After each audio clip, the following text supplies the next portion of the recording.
Allah is my heart's speech, your mercy is what I beseech. Keep in my heart your remembrance, and in your deen allow me to advance. Help me in my quest, permit me to pass the ultimate test. Help me in my quest, permit me to pass the ultimate test. بسم الله الرحمن الرحيم. الحمد لله رب العالمين، وصلى الله وسلم وبارك على المبعوث رحمة للعالمين نبينا محمد وعلى آله وصحبه أجمعين. Dear brothers and sisters in Islam, Assalamu alaikum wa rahmatullahi wa barakatuh, and welcome to this new episode of Ask Huda, being broadcasted to you live from Cairo, Egypt. And I give my gratitude and thanks to my brother Dr. Muhammad Salah, the Honorable Sheikh, for allowing me to fill in for him for tonight. May Allah Azza wa Jal increase his knowledge and give him all the good of this dunya and of akhirah, and you dear viewers as well. Ameen.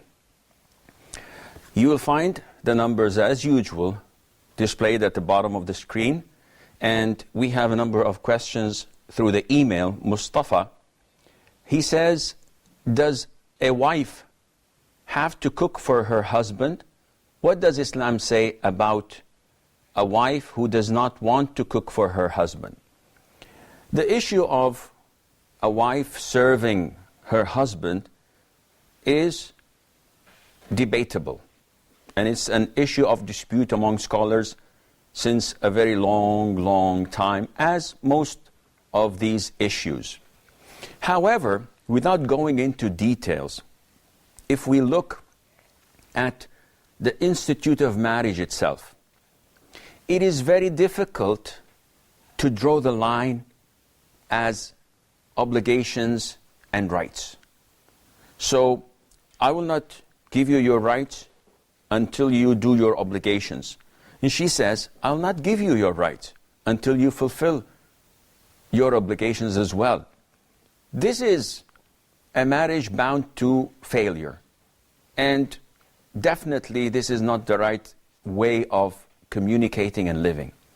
So if we would like to know how to handle these things, we have to go back to the best of generations, to the best time of humanity, and that is the time of the Prophet ﷺ.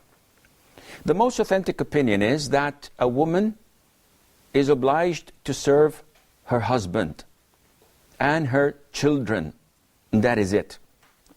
She is not obliged to serve her in-laws, her father and mother-in-law. This is not her duty. But she is obliged to serve her husband. And you can see this clearly in a number of hadiths where the Prophet ﷺ addresses Aisha and the rest of his wives by saying, prepare food for us, bring the food to us. In the hadith of Asma bint Abi Bakr, who was married to Az-Zubair ibn al-Awwam, may Allah be pleased with them all, she says that I used to cater for Az-Zubair's horse, and I used to feed the horse and take care of him. And I would travel to bring him the necessary food and to take care of that horse. If you look at the hadith of Fatima, the daughter of the Prophet ﷺ, who used to work in her house until it affected the softness of her hands. So she went to the Prophet ﷺ seeking a slave to help her in the chores of the house. The Prophet ﷺ did not tell her, why should you do this? You're not obliged to work. No. He told her, I will teach you something. If you say it, it would be better for you than a servant. So from all of this, we learn, we understand that a woman is obliged to serve her husband.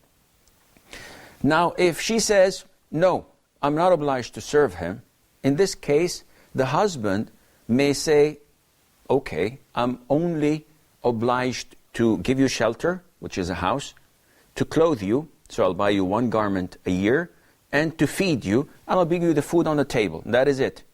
I'm not obliged to do anything else. Would marriage move on? Would it be full of compassion and love? or would it be something like a feud between two partners in a losing transaction or partnership? This is definitely not the right way of doing it. I believe we have a caller. Sister Aisha from Zimbabwe. Alaikum. Salam wa rahmatullah. My question is, does a woman have to say the takbir in every compulsory prayer? She has to do what? The iqama in all compulsory prayer. Okay, I will answer you inshallah, Sister Aisha. Brother Hamid from Saudi? Okay. Brother Hamid? Assalamu alaikum wa rahmatullah, Shaykh. Wa alaikum assalam wa rahmatullahi wa barakatuh. I have a couple of questions. Yes. There's a hadith which says that Rasulullah sallallahu alaihi wasallam before his death, and he was seriously running high fever. And then he asked some companions to come up and tell me if I have run any excess, committed any excess on you. And one of the companions came and then he asked him that you hit me in the back, and then finally he uncovered his back just to see the seal of prophethood on the back of Rasulullah sallallahu alaihi wasallam. This is one reason of this. That second reason could be, which some reporters say that he did it to see whether the justice was established by Rasulullah on that day. So is it both these things are there, only that he wanted to see the seal of prophethood? Okay. Second question? Second question is that my wife, actually we know that after Salat al-Maghrib, it's not recommended for the ladies to go out in the evening. But my wife wants to do it, go on an evening walk with me after Salat al-Isha. Can she do it? Okay. Any more questions, Hamid? Okay. Thank you so much. Jazakallah khair. Wa jazak, my friend. Sister Hamza from Saudi. Okay, I think we've lost Sister Hamza. Sister Aisha from Zimbabwe says that what's the ruling on offering iqamah for every salat, for fard salat, for females, for sisters? And the answer is, this is not part of the sunnah. Adhan and iqamah is to be performed by men.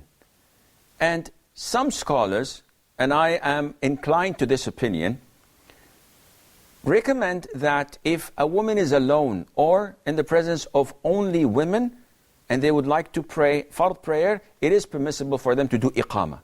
Because iqamah is for the prayer itself, not to be announced. While adhan can only be done by men. And even if she was in an area where no one had called the adhan, she is not to do it, because this would be an innovation. So iqamah is an issue of dispute. Inshallah, if you do it, there is nothing wrong in that. Hamid from Saudi Arabia, it appears to me that he's mixed between two stories. The story of Salman al-Farisi, who is the truth seeker, who left Persia to Iraq to Sham, going from one place to the other, trying to reach the correct and authentic religion of Allah. He accompanied and served many monks, many priests, and finally he was told about a place which fits the description of Medina, and that the Prophet, who is the seal of prophethood, would be appearing, and this is his era. So he was sold as a slave to a Jew who was residing in Medina.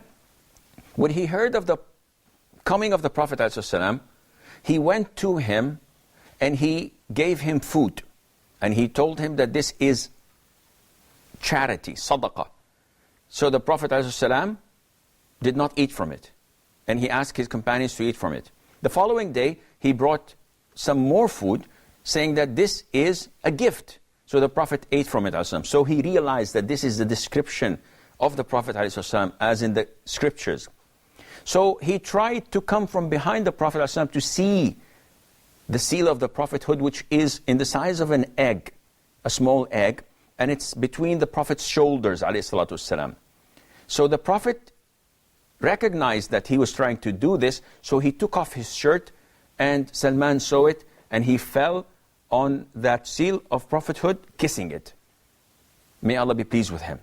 This is a story, and there's another story of a companion when the Prophet was preparing the rows for battle, sallallahu alaihi wasallam, and the Prophet had a small stick, a branch of a tree, and he was just correcting and trying to even the rows. So as he was doing this, one of the companions shouted, said, "Ouch, O Prophet of Allah, you hurt me in my stomach. And this is not fair. I'd like to make to take even, or to be even with you." So the Prophet ﷺ, being fair and just, uncovered his stomach, and he said, "Go ahead. Take justice with your own hands and do to me as I did to you." Though the Prophet didn't do anything and wasn't intending to harm the man, the minute the man saw this, he embraced the Prophet's stomach, alayhi salatu wasalam, putting his face onto it and kissing it. And the Prophet saying, "What are you doing?" He said, "Oh Prophet of Allah, forgive me. You didn't hurt me. But I wanted the last thing before I face my death in battle, before Allah accepts me as a martyr, inshallah, I wanted the last thing to touch my body is your body." And the man died as a martyr. So I believe that Brother Hamid got these two stories confused, and Allah knows best. We have a caller. Brother Noor from Nigeria. Hello. Yes, Brother Good evening, Sheikh. Assalamu alaikum. Wa alaikum assalam wa rahmatullahi wa barakatuh. Yes. My question is, when performing wudu, I see some people like pass wet hands over their socks, like they call it like as in the khutbah, which was during the time of the Prophet. Like people used to do that. Okay. And also, I have a second question. During Salah, there's this sitting, like after the sujood, like people sit before they rise up, like for 2 or 3 seconds. I don't know whether you understand the Yes, sitting yes, I'm yes. talking about. I Like understand. in the tashahhud, yes. I So I understand. want to know what's behind that. Is it okay to do it, or is it against Islam? Okay, any more questions? No, that's all. Okay, Akhi Noor, I will answer you, inshallah. Okay, Sister Hamza from Saudi.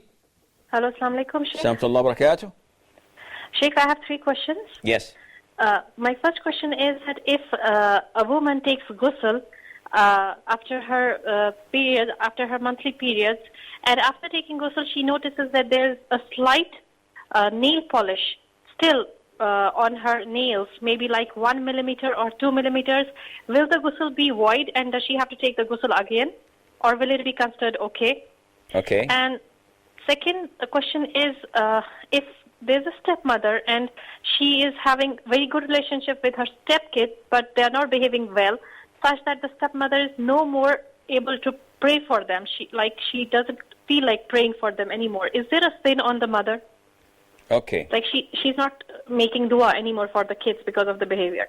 Okay. And third question is there any sin in saying to a person that may he be rewarded or punished as per what he is doing to me? Okay.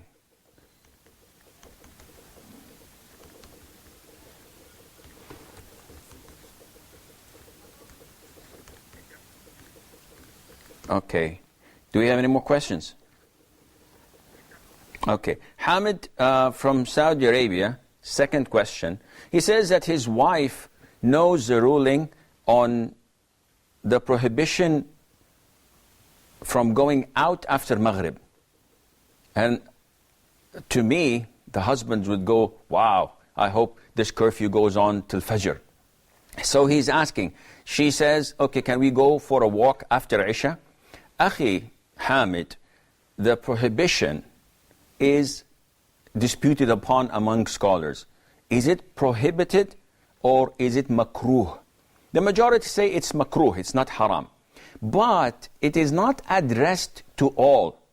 It is addressed only to the infants and to the children to go out after sunset until the adhan of Isha. So this is the time, which is approximately an hour plus, where the children are not to be let out unattended.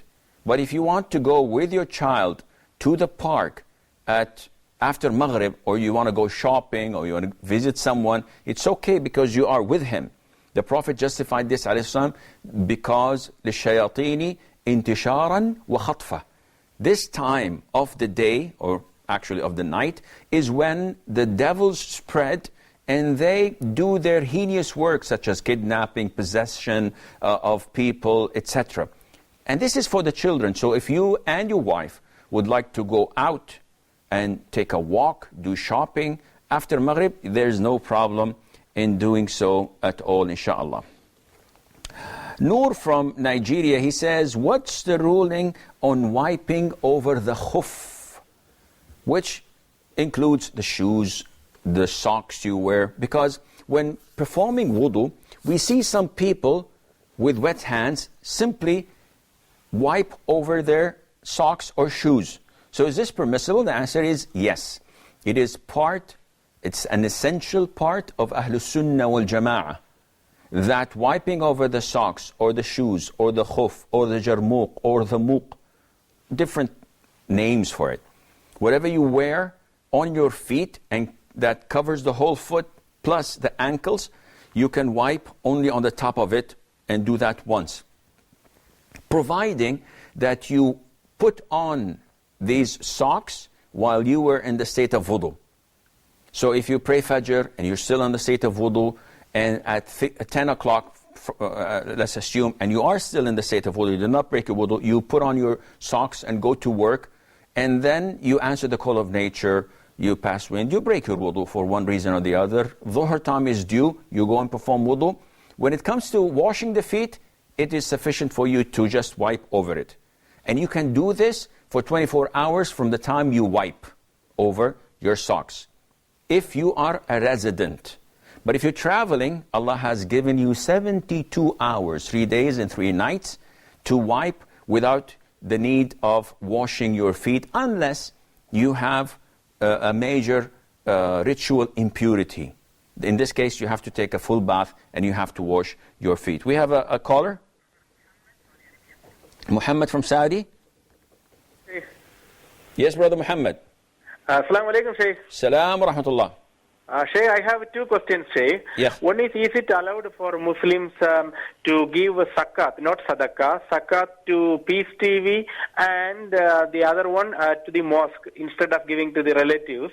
And second question is, Shaykh, in the UK there is a Islamic mortgage. Is it allowed for Muslims to take the Islamic mortgage? These are my 2 questions, Shaykh. Thank you very much, Shaykh. You're quite welcome, Akhi. Sister Thuwayba from Nigeria. Sister Thuwayba. Okay, we lost Sister Thuwayba. Brother Noor's second question, he's asking about the authenticity and the permissibility of performing what is known as Jalsatul Istiraha. What is Jalsatul Istiraha? It is backed by the hadith of Malik ibn al-Huwayrith, which was reported in Sahih al-Bukhari. And this gives it the highest degree of authenticity. And he said to his companions, among them the companions of the Prophet ﷺ, after the death of the Prophet, of course. He said, shall I perform to you the Prophet's prayer, sallallahu alaihi wasallam, as he used to pray it? So he prayed 4 rak'ahs in front of them, and they were watching. After he finished the first rak'ah, and he offered 2 prostrations for the first rak'ah, before standing up for a second rak'ah, and also he did the same thing before standing up for the 4th rak'ah. So he performed this Jalsatul Istiraha, which is a short pause, the duration of 2 to 3 seconds. After you raise your head from the second prostration, from the first or the third rak'ah, you do not stand up immediately, but rather have this short pause, and then you stand up to the second or to the 4th rak'ah. And after he concluded the prayer, none of his companions or the companions of the Prophet ﷺ objected by saying, no, this is something that the Prophet did not do. So from this hadith, Imam Shafi'i and the Shafi'i school stated that this is highly recommended because it is a description of the Prophet's prayer sallallahu alaihi wasallam, and no companion opposed it or rejected it. Now, other schools of thought say that you should not do it, and they depend on the hadith of Wa'il ibn Hujr, may Allah be pleased with him, that the Prophet ﷺ used to pray other than this. So it depends on the school of thought you follow. It depends on what you think and believe that is more authentic. Is it Sahih al-Bukhari or the Sunan, for example, of Ibn Majah, etc.? So those who follow this hadith of Malik ibn al-Huwayrith, such as Sheikh al-Albani and a great number of scholars, say that the hadith is crystal clear. So we follow it and we take it as it is, and those who don't simply wouldn't do it. And it's not a big issue of dispute. You want to pray like this, go ahead. You don't want to pray and follow this sunnah, your prayer is still valid. It's like the dispute between Hanafis and the rest of the world in raising the hands and saying Allahu Akbar or Sami Allahu liman hamida. They make an issue out of it, and there's no issue. If you want to follow this sunnah, alhamdulillah. If you don't believe it's a sunnah, don't do it, akhi. Your prayer is still valid, inshallah. We have... Okay, Sister Thuwayba?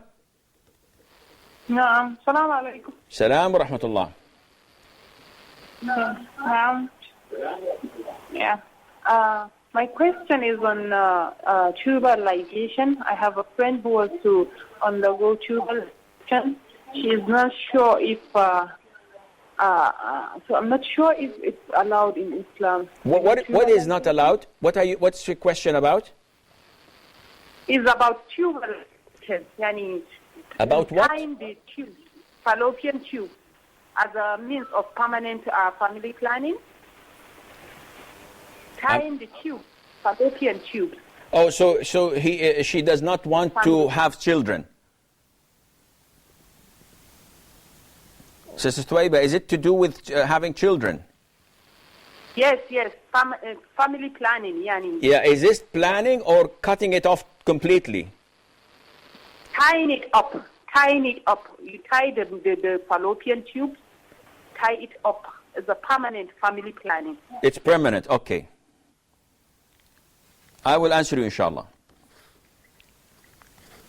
We have a caller?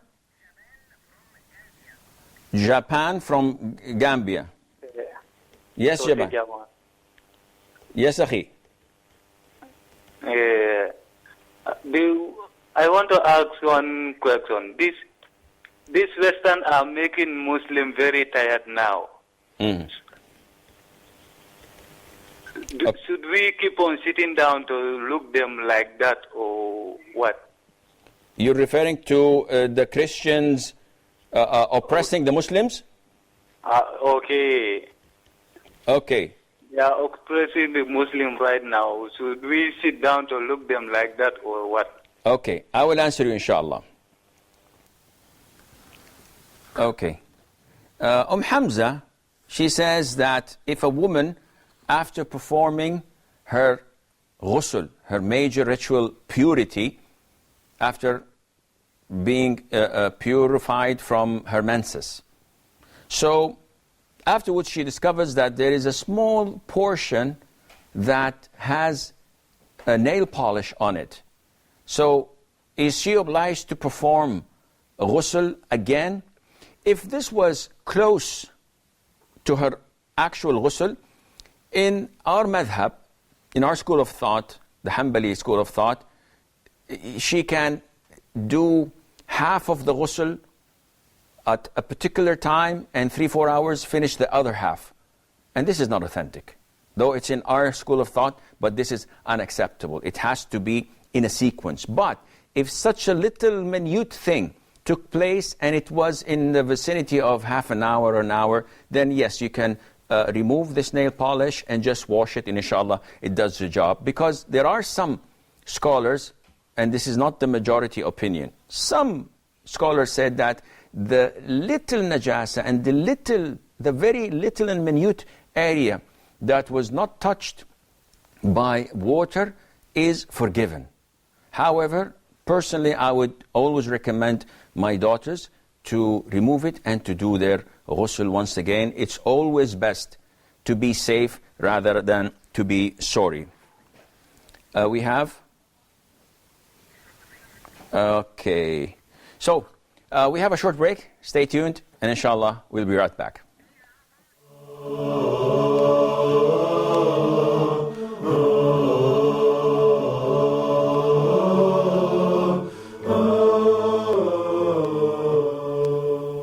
Huda TV's social media sites are the best way to contact us from anywhere around the world. Stay connected with Huda TV's latest news and programs through Facebook, Twitter, Google+, YouTube, Skype, and Instagram. It's fast and easy. Stay up to date with your favorite shows and scholars today. Huda TV, a light in every home. Scale of justice will be brought before man. Through the powerfully vivid, spiritually uplifting, heart-softening, life-changing, soul-transforming descriptions of life after death, we reminded ourselves about the barrier that is placed. So once you leave this world, a barrier is placed behind you, and you are prevented from coming back to this life. Those 2 rak'ahs that you used to pray, you used to take for granted. After you leave this world, there's a barrier. The journey of the soul through the stages of the day of resurrection, and the explicit descriptions of hellfire, as well as the beautiful and spiritually uplifting descriptions of paradise. Allah subhanahu wa ta'ala is saying, we did not create the heavens and the earth without purpose, without aim, without a reason. This is the assumption of those who disbelieve, so beware and woe to those who disbelieve from the hellfire. And so Allah subhanahu wa ta'ala gives us immediately the example of the righteous people on the Day of Judgment. So He says, أَلَا إِنَّ أَوْلِيَاءَ اللَّهِ لَا خَوْفٌ عَلَيْهِمْ وَلَا هُمْ يَحْزَنُونَ. So Allah subhanahu wa ta'ala says, no doubt, verily, the awliya of Allah, the friends of Allah, those who are close to Allah subhanahu wa ta'ala, there is no fear on them, nor shall they grieve. Now you shall have to explain your whole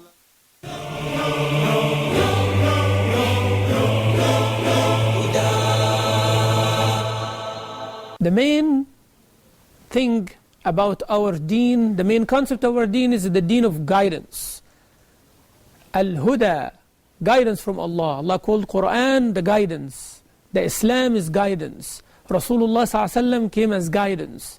And this beautiful channel is carrying that legacy, is carrying the teachings of Al-Quran, is carrying the legacy of Rasulullah ﷺ, is advocating the deen of Allah, is protecting the deen of Allah, is teaching the right deen, the right aqeedah, the right faith, the right belief. Light in every house. But you have to turn it on. You have to turn that light on. Turn it on by supporting it, by listening it, by participating, by calling in, by giving your feedback, by recommending us, by listening, by introducing us to your family, to your friends, to everyone, by telling us your feedback. Huda channel is a light in every house, but you are the one who is going to make this light effective. This is the 10th anniversary. 1 decade, this channel is dedicating for Allah Azza wa Jal and serving the Sunnah of Rasulullah Sallallahu Alaihi Wasallam. Lots of people behind this effort, lots of efforts behind this effort, lots of planning, lots of logistics. But you are the center of all of this, my brothers and sisters and viewers everywhere. You are the story of our success. And without you, this effort it will be lacking a lot. So we need your help, we need your dua, we need your support, that Allah Azza wa Jal strengthen this channel, and Allah Azza wa Jal make it continuous, and Allah give barakah and blessing and protection to this beautiful effort, to this beacon of light, this paragon and example of sticking to the path of Allah and staying on the straight path and following the Quran and the Sunnah with the proper understanding of our guided predecessors and of all of those righteous and pious. 10 years and inshallah another 10 years with you, serving you, providing you with the best of education, with the right understanding of this beautiful final message of Islam, following the book of Allah and the sunnah of Al-Habib al-Rasul sallallahu alayhi wa sallam. May Allah make you a reason of our success, and may Allah make us a reason of guidance of the whole world. Wassalamu alaikum wa rahmatullahi wa barakatuh.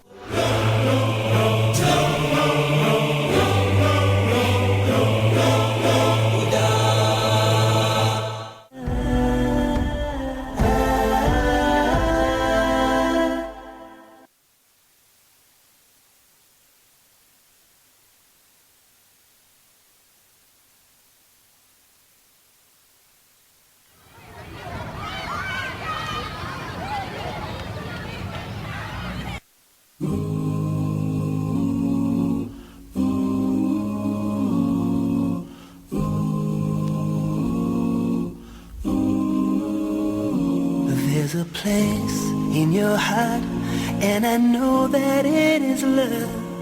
And this place could be much brighter than tomorrow. And if you really try, you'll find there's no need to cry. In this place, you'll feel there's no hurt or sorrow.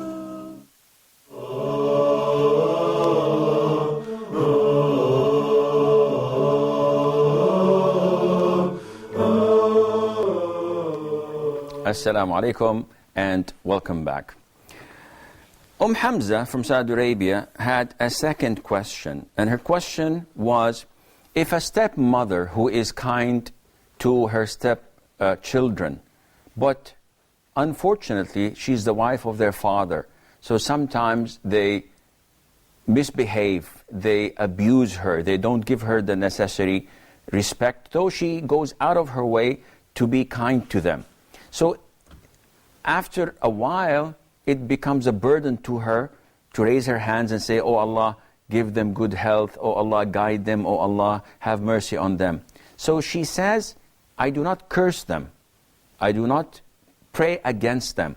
But I do not pray for them." Am I sinful? The answer is no. Definitely you're not sinful for not praying for someone. However, it's a higher grade. It's a higher level where you far surpass yourself by giving and making good da'wah for those who are bad to you. And Allah Azza wa Jal, and you have to always keep this in mind. Whenever you make dua for them, Allah appoints an angel who replies to you and say, "And to you as well." So when you say, "May Allah guide you, my stepchildren," the angel says, "And to you." And this also cascades to your own children if you have children of your own. So don't give away this great reward. We have a caller. Atiq from Oman. Assalamu alaikum. Salamtullah. Sheikh, this is Muhammad Atiq from Oman. Actually, I'm from Hindi, Indian Muslim. Yes, Akhi. I have a question. Mm-hmm. You told that praying behind Barelvi, Barelvi people. Okay. Back in India and Pakistan, they believe in, Prophet Muhammad Sallallahu Alaihi Wasallam is alive and he is Hazir wa Nazir and all this stuff. Okay. So praying behind them is, it is actually, you told that, I have heard your answer, one of the answers, some of the last programs, that you told that praying behind them, please avoid praying behind them actually. Okay. So what about their zabiha? What about the butcher? If I go to butcher shop, actually I'm in Oman, there are a lot of butcheries here, you have all Pakistanis. Okay. And their Aqidah I know, and their manhaj I know, they are Barelviya. Can we eat their zabiha? Can we eat their, slaughter meat? Okay, any questions? Any more questions? Yeah, this one only. Thank you very much. Jazakumullahu khair. Wa jazak, akhi. Abdul Rauf from Saudi. Abdul Rauf? Brother Abdul Rauf from Saudi Arabia? Yes, speaking. Good evening, Sheikh. Good evening to you, akhi. Sheikh, I have two questions this evening. The first question is, I want to know about can we assist non-Muslim friends with the money which is earned through the riba? I didn't get your question. My question is it allowed in Islam to assist your non-Muslim friends from the money which is earned through the interest, through the riba? Who's getting the riba, you or your friends? No. For example, if I have some money in the bank, I'm earning interest on that money. And Okay. if I wanted to share it with my non-Muslim friends, is it allowed? As a gift or as a loan? Need. Abdul Rauf, is it a gift or a loan? No, it's a gift. Okay, I will answer you. Second question.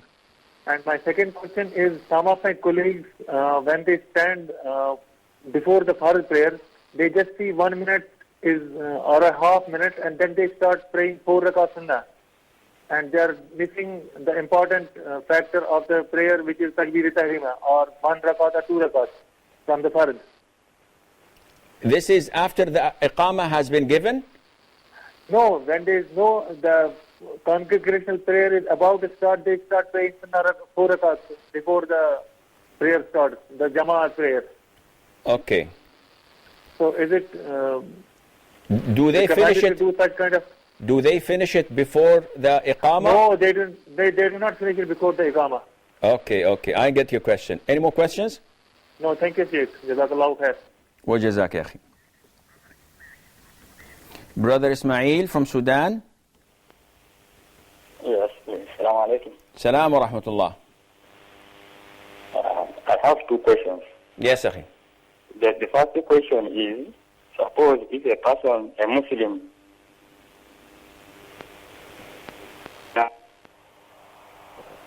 Your line is breaking, yeah, Ismail. I did not hear your question. Your line is breaking. okay, I say that in our country here, because we are here mixed up with the Christian, now one will imitate the life of the Christian and say that in my death, somebody must play music throughout the day, throughout the night, maybe for 3 days like this. Is it good for the person behind here to keep on that promise? This is the first question. The second question is, now, for example, we shall say that we are making contribution, then a church mission like this will say that you give us your contribution to support the Trinity. Is it allowed for us, the Muslims, to contribute there? To support what? God bless. To support, suppose they say that support our Trinity, the 3 gods. The Christians okay. believe. Yeah, they say that support by contributing. What is the first question? The first question is, a person dies and then say that before he dies, he said that if I die, you people must allow people to play music the whole night for 3 consecutive days. And he's Muslim? Rather night. Is it allowed? He was a Muslim? Yeah, a Muslim person. And he tells that the people pray the whole night for him? Yes, must play the music. Music? Oh. And other things. Yeah. Okay. I will answer you, inshallah. Okay, doke. Hamza's third question, is it permissible to say to a person, may Allah reward you or punish you? Again, it comes back to dua. Why would you say such a statement? Usually, you would not say to someone, may Allah punish you, unless he has done you wrong. And definitely, may Allah reward you. This is a rhetorical and hypothetical, because if he had done you wrong, you would not ask Allah to reward him. So actually, you're asking Allah Azza wa Jal to punish him. And why would you do something like that? Allah Azza wa Jal says, لا يحب الله الجهر بالسوء من القول إلا من ظلم. Allah Azza wa Jal does not like people to announce foul language or something that is bad, except when being oppressed. So if someone oppresses you, you may make dua against him, and this is your right. But it is recommended, which is a higher level, to forgive and to let go. But if you want to make dua, you go ahead. However, you have to be fair, so you don't kill a mosquito with a cannon. If he took $10 of you, this is an oppression. You don't say, may Allah Azza wa Jal kill all of your children and make your wife a widow. This is too much. This is transgression in dua. So it is always best to ask Allah Azza wa Jal, as Nabi Allah Nuh said, Inni maghlubun fantasir. Oh Allah, I'm being oppressed, so avenge me. That's it. And Allah Azza wa Jal is up to Him, subhanahu wa ta'ala, who is fair and just, to give the correct portion of punishment to that person. Allah knows best. We have a caller. Sister Shaheen from Saudi. Yeah, Assalamu alaikum, Shaykh. Assalamu alaikum wa barakatuh. Yeah, I had a question. I have a 1-year-old infant, and while I'm offering salah, he's always, playing around, and there's a fear that he may do something, harmful to him. He may harm himself. So during the salah, can I, divert here and there? Can I look at him and continue my salah at the same time? Okay. So does that break my salah if I look at him Okay. while he's doing something which may harm him? Got it. Second question? No, just this one. Okay, I will answer inshallah. Sister Alima from Pakistan. Assalamu alaikum wa rahmatullah, Sheikh. Wa alaikum assalam wa barakatuh. Sheikh, I've only got one question to ask. Mm-hmm. Is it that wudu is nullified if we look at a person whose aura is not properly covered? Okay, I will answer your question inshallah. Jazakallahu khairan. Okay, so Brother Muhammad from Saudi Arabia, he says that is it permissible to give zakat money to Peace TV? It's an issue of dispute whether it is permissible to give zakat for means of da'wah, like Islamic channels, like Islamic da'wah offices, like printing of leaflets. And the reason for such a dispute is that Allah mentioned in verse 60, chapter 9, Surah At-Tawbah, 8 categories of those entitled for receiving zakat. And the last one, Allah says, وَفِي سَبِيلِ اللَّهِ. So Sabilillah is a wide term that scholars differed when interpreting.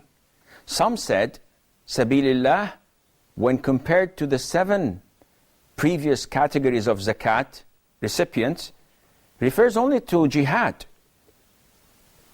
Others said no, Sabilillah is open. The second or the latter opinion is definitely not right. Sabilillah is only for jihad. But again they differed when they said that jihad is not only isolated or limited to fighting in the cause of Allah. Why do people do jihad? To call others to Allah. So if they answer or if they allowed the da'wah to be spread in their countries, there's no need to fight. There's no problem. So the essence of jihad is calling others to the religion of Allah, to Islam. And this also includes the categories of da'wah, such as TV channels, publications, etc. So the scholars differed. Some of them said, no, zakat can only be given to physical jihad, the one we know, fighting the disbelievers. And others said that it is permissible, such as Sheikh Abdullah ibn Jibrain, one of the great scholars of contemporary time, may Allah have mercy on his soul. He said that it is permissible, and among others of the major scholars of Islam in Saudi Arabia and elsewhere.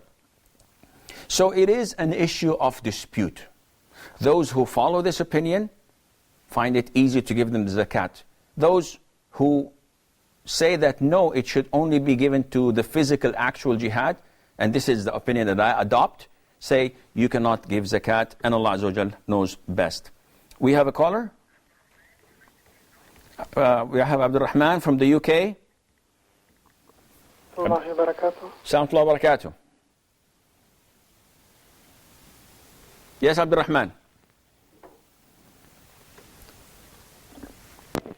Yeah, Abdul Rahman.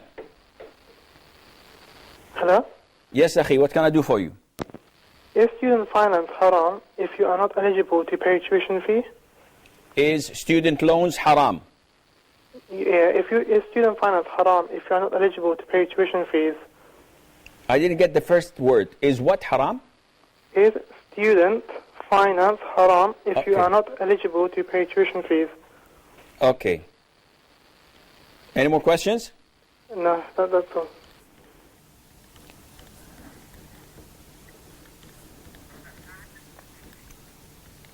Brother Saad from Saudi. Assalamu alaikum, sir. Salam wa rahmatullah. I have two questions. Yes. First question, four school of thought like Imam Shafi, Imam Hanbali, and two more imams. So is it necessary to follow any one imam, or is it okay to follow our beloved Prophet Sallallahu Alaihi Wasallam, his hadith? And my second question is now in Islam there are many sects who are pertaining or claiming to be a Sunnah and Quran. So whom should we follow? Okay. Thank you, sir. Jazakallahu khair. وجزاك يا أخي.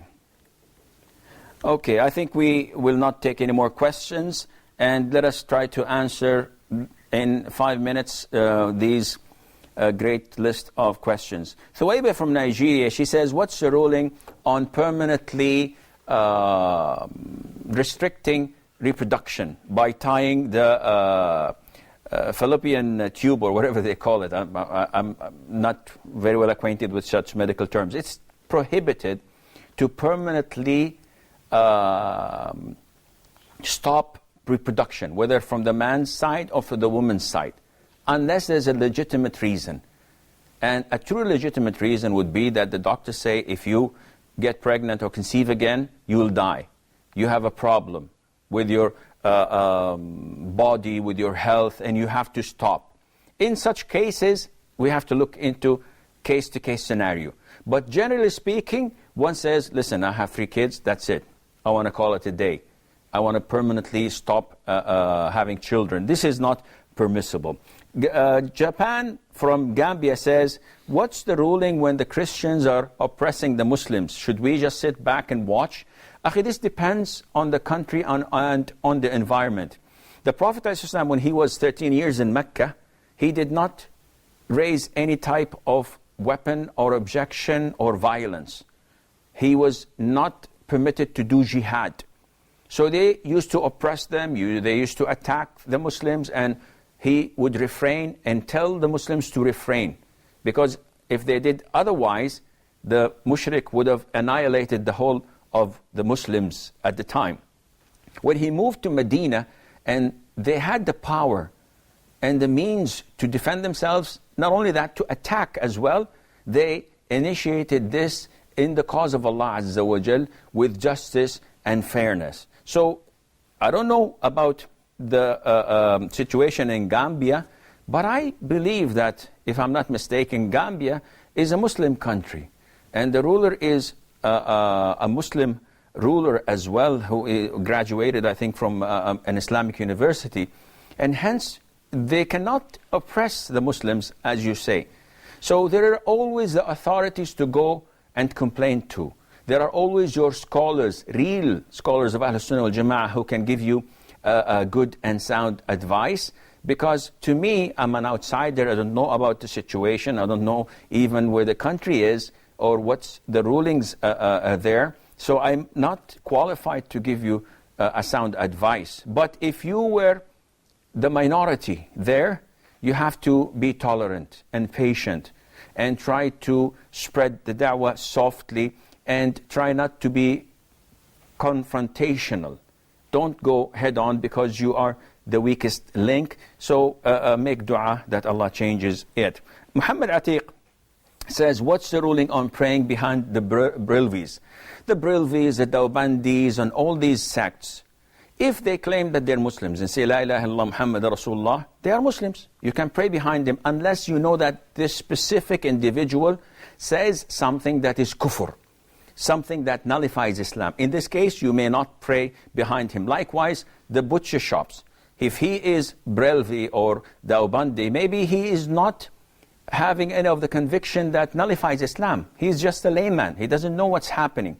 So unless you know for sure that he believes that the Prophet knows the unseen, or the Prophet controls the universe and he's Hazir, Nazir, and he's not dead and he's traveling left, right and center, unless you know for sure that he believes this, in this case you may eat from his dhabiha as well. Abdul Rauf from Saudi says, what's the ruling on giving the interest money to non-Muslims? You can give it to Muslim charity. There's no problem in giving it away. The problem is in earning it. He says, what is the ruling on people who start the voluntary prayer just before the iqamah? If they can catch the imam before he gives the first takbir, then it's okay. But if they are going to delay joining the imam due to their nafilah, they should break it and join him. Ismail from Sudan says, what's the ruling on giving money to Christians who support Trinity? This is kufr. This is an act of apostasy. And what's the ruling on a person who writes a will that they play music while taking him to the grave during his funeral? He's a nutcase. May Allah Azza wa Jal guide him before he dies, because this is a sin. Shaheen from Saudi, she says that my son is a 1-year-old, so can I look at him while I'm praying? You can look at him, but you must not turn away from the Qibla. The minute you turn away from the Qibla, your prayer becomes void.